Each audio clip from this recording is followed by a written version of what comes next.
everybody. I'm your host, Lucas Wade, and we are watching another episode of Callin The Upset.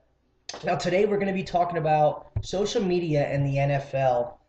And like I do at the end of every episode, I'm going to be picking my picks for this week's games. And there's some good games coming up this weekend, week 14 in the NFL. So stay tuned for that.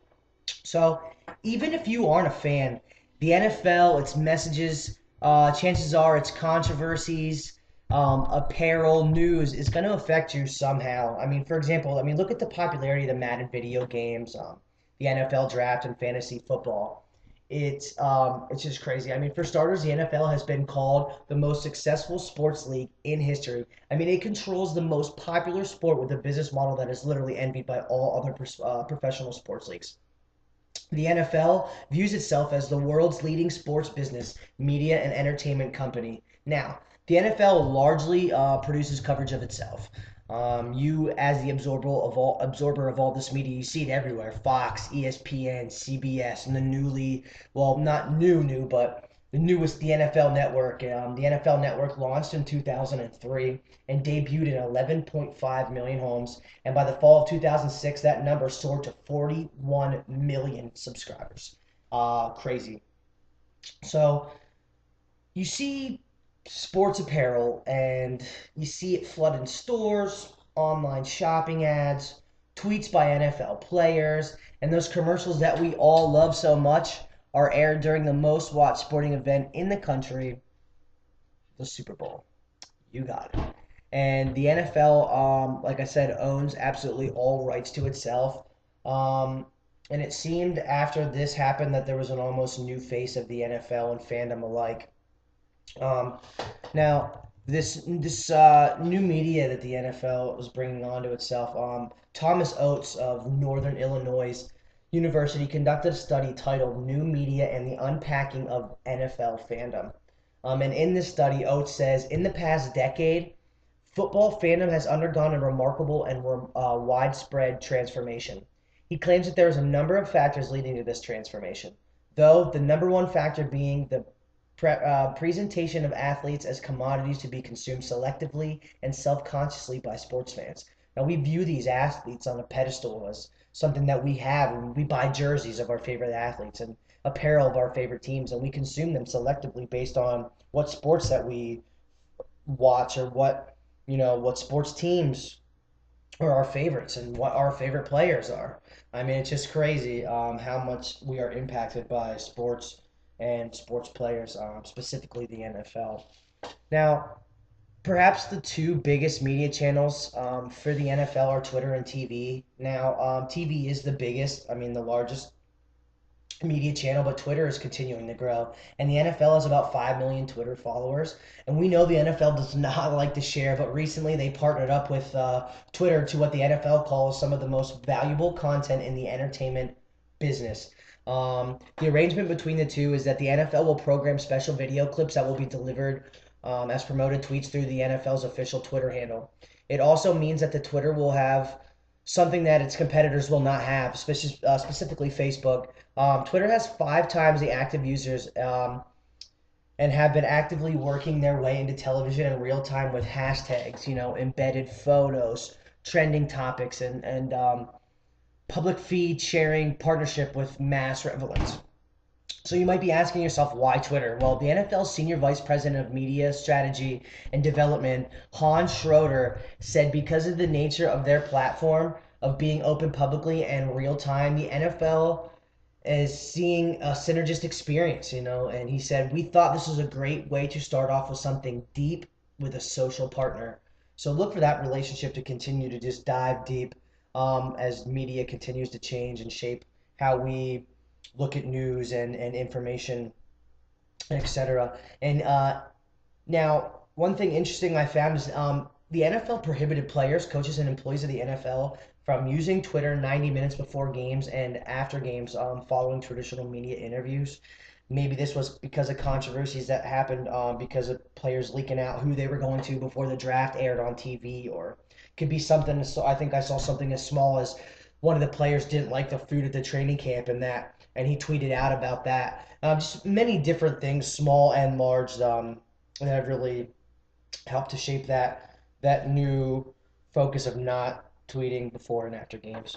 However, Twitter does give us, normal people a chance to communicate with players in a way that they could not before. I mean, have you ever had a player retweet something you said or even tweeted at you? Did you follow a player and after following them, did you feel differently about that player? Go ahead and comment on my comment below the video and let me know. Has a player ever tweeted you or did they ever retweet something you said? So, like I said, comment below, let me know. So now TV and in the NFL has been an ongoing passionate relationship. I mean, think about it. TV is the largest medium. I mean, it just makes sense. The NFL and the TV relationship got started in the early 1960s for a deal of $1.7 million. And by the mid 1990s, the NFL was charging $500 million per year for broadcasting rights, and their commands for pricing was so high that it actually was shared across 5 networks: ABC, NBC, Fox, ESPN, and TNT. So one key to sports success on television is the announcers themselves, who must be good storytellers. We talked about this in my emergent media class because let's face it, the games are not always exciting, and they need to keep their fans, interested and tuned in. So advertisers will often feed on this, TV aspect as we see logos painted on fields and plastered in stadiums. And like we talked about in my emergent media class, again, companies and banks sponsoring stadiums. For example, you have MetLife Stadium and Lincoln Financial Field and Citi Financial Field. So, and we know advertisers pay a lot to have their brand advertised during games. And with us as the consumer wanting more and new fans daily, why shouldn't they? I mean, they're ultimately making a big profit. And we are impacted so much that people who do not even like sports know athletes, they know team logos. So advertisers, are really reaching a wide array of people. So it's like I said from the beginning, we are all impacted by sports, especially the ever-growing NFL. So now for my favorite part of the program, I'm going to pick my games for this weekend. So Thursday night, we got Texans and Jags, big division game. I'm going to go with the Texans after a loss today at the Patriots. I'm going to go Texans 20, Jags 17. Colts at Bengals, good AFC matchup. I'm going to have to go. I know the Bengals are probably favored in this one, so I'm going to have to call the upset. I'm going to go with the Colts in this one, 23, Bengals 20. Browns at Patriots. Sorry, Browns, not beating my Patriots. Not with Bill Belichick and Tom Brady there. Patriots win big, 33-17. Raiders at Jets. Sorry, Jets. Sorry, Geno Smith. You're on the bench. Raiders are going to win this one, 20-10. Chiefs at Redskins. Chiefs are sore after a loss to the Broncos today. Chiefs are going to win this one, 30-17. Vikings at Ravens. Ravens are going to win this one, 24-20. Falcons at Packers. If Aaron Rodgers is playing, sorry, Vikings, I don't see it happening. But if Rodgers isn't playing, call the upset. I'm going to say the Vikings are going to win 28-20 at Lambeau Field. So Bills, Bucks. Going to go with the Bills, 20, Bucks 17. Dolphins at Steelers. Steelers are going to get the win, 23-20. Lions at Eagles. Eagles have been red hot lately behind Nick Foles and Chip Kelly. I'm going to go with the Eagles 33, Lions 27. Titans at Broncos. Broncos win big, 35-7 over the Titans. Rams at Cards. Cards are going to win this one, 23-10. Seahawks at 49ers. Seahawks are going to cook the Niners again, 30-13. Giants and Chargers. Chargers win big, 27-13. And my game of the week, the Panthers and the Saints. Big NFC matchup. I'm gonna have to go with the Saints.